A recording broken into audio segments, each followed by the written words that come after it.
After getting breakfast at Le Jardin, we walked to Café Arabe for some afternoon tea and sweets, of course. This creme brulee was perfection. The cafe had such a cozy atmosphere, and from the balcony, you could see some of the rooftops of Marrakesh. Then we spontaneously came across Le Jardin Secret, one of the most ancient palaces in Marrakesh that also features a botanical garden. First time in Africa! Woo! Later that day, we headed to the Souk night market and Gemma Elfina Square, and we were on the hunt for the perfect pashmina. Pashmina! We got our pashminas! Wait, show me yours. Oh wait, can you do a video on pashmina haul? Pashmina! And I got this red one. It's in here somewhere. There's like two different versions. One for the desert, one for just the city. Here's a city version. Just like tossed it. Yeah. Like, I'm a city girl. And here's the desert way. Tied in a knot. You gotta cut this part. It's taking so long. Okay, so I have my okay, I have my knot. Okay, put it on the back of my head. Yeah, that's right. That's right. Yeah. Twist. Longer and then kinda and No, I don't think that's it, girl. We gotta look up a tutorial. There we go. Desert. That's giving rave. We're just gonna be raving through the desert. On the camel. At the square, they had a lot of street food options. I was getting kind of thirsty, so I got this pomegranate juice, which was so cheap and good. 10 out of 10. Literally €1 for this pomegranate juice. That about right? They adjusted it for her. It's still kind of loose though. Oh my god. Oops. Yay! The streets were very lively, but then we made our way to a peaceful restaurant and I ordered this incredible lamb Moroccan style sandwich and a detox juice. So these are all the sayings we got today. A lot of just like things related to race, I guess. Yeah. You got cold Korean and Spanish. Espanol. The next day officially marked the start of our journey to the Sahara with the tour we booked. I linked the tour in my description, highly recommend. It was only €100. And our first stop was at a viewpoint in the Atlas Mountains. So cold. I'm so cold. At least you brought a puffer. I'm like, I have my pashmina, a tube top. girl. Like, it is a puffer. A button up and a tank top. Wait, that tank top's cute though. Thank you. It was from Spain. The creative vision of Sabrina.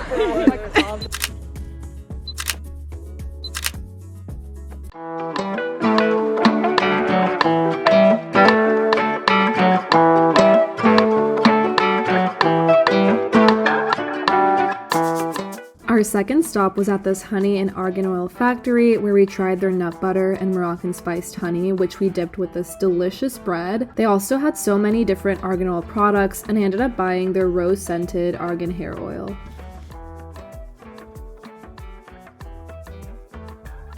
Our next stop was the fortified village Ait Benadou, which is a beautiful representation of ancient Moroccan architecture.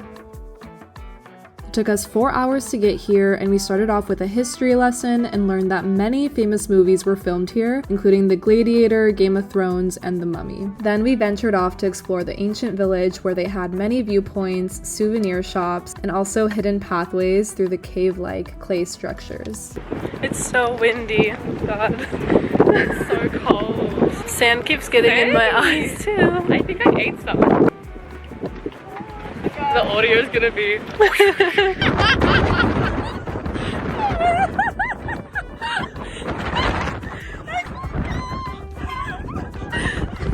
This is insane. Blowing away. We eventually escaped the wind and went to this cozy art studio. They displayed these beautiful hand-painted postcards, and the ink they used was all derived from natural materials like lapis lazuli and saffron. There's another flood, and there's a whole barricade of cars in front of us.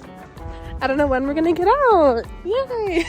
Unfortunately, the flood blocked the only road that goes directly to our hotel, so we were stuck at this point for about a whole hour. It's day 500. I've lost count. I have no water. We can't get past. We're stuck in the Sahara Desert. I don't know if you want to drink that water.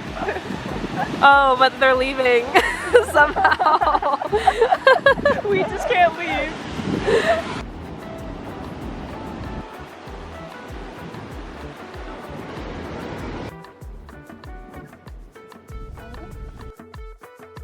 I didn't see that on the. Our tour guide was such a G. I mean, this is probably dangerous and maybe illegal, but he went off the road to skip the gridlock, then went through the river once the flood subsided a good amount. It was really bumpy and scary, but I'm glad we made it through before the sunset.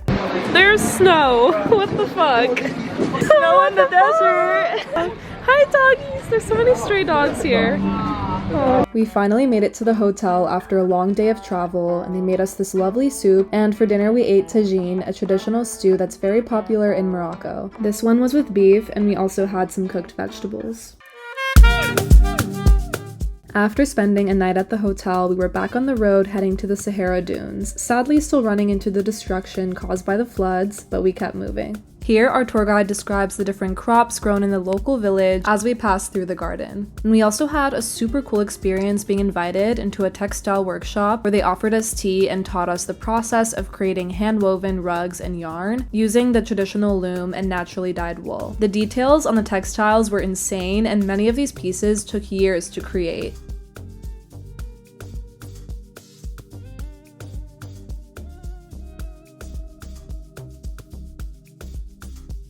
Secured the desert wine. Desert wine. After getting our wine, we got to explore Moroccan fashion at this shop that had a huge selection of kaftan, which is traditional Moroccan clothing, and of course pashminas in every color you can imagine. So obviously I was tempted to buy another pashmina, and here one of the ladies is helping me put on the pashmina properly for the desert, since it's meant to protect your nose and mouth from the sand and wind.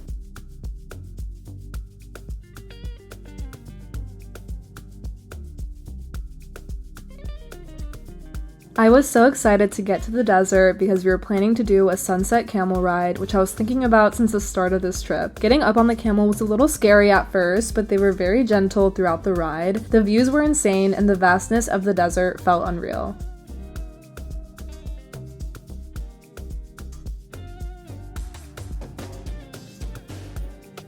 After an hour of riding, we made it to the desert tents, which, not gonna lie, were way nicer than I expected. They had beds along with lights and outlets in each tent. We joined the rest of our tour group by the fire pit, and it was a night of music, dance, and lots of wine.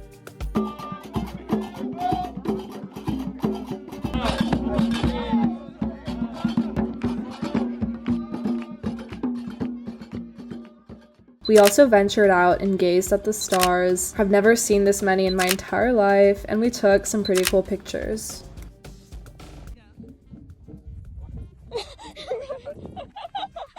It's a dead body right there. Sabrina and I went back to the tent around 4 a.m., but the rest of our group stayed up all night right before dawn when we planned to drive ATVs at sunrise. It was such a pain to get up, and I was so sleep deprived and was kind of nervous because I've never driven one of these before, but once the sun started to rise, I didn't regret my decision.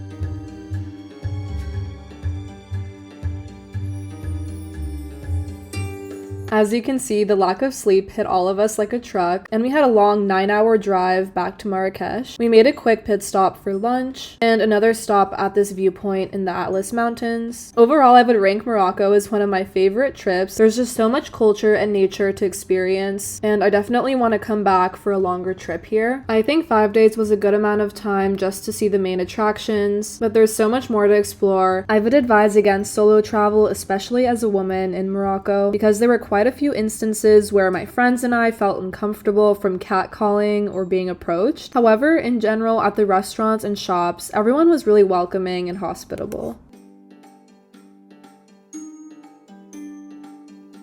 On our last day, we tried a homemade traditional Moroccan breakfast at our hostel, which was actually really good. We stayed at Mosaic Hostel, which was only 12 euros per night, and it was pretty decent for a hostel. And that is all for this travel vlog. Thank you guys for watching.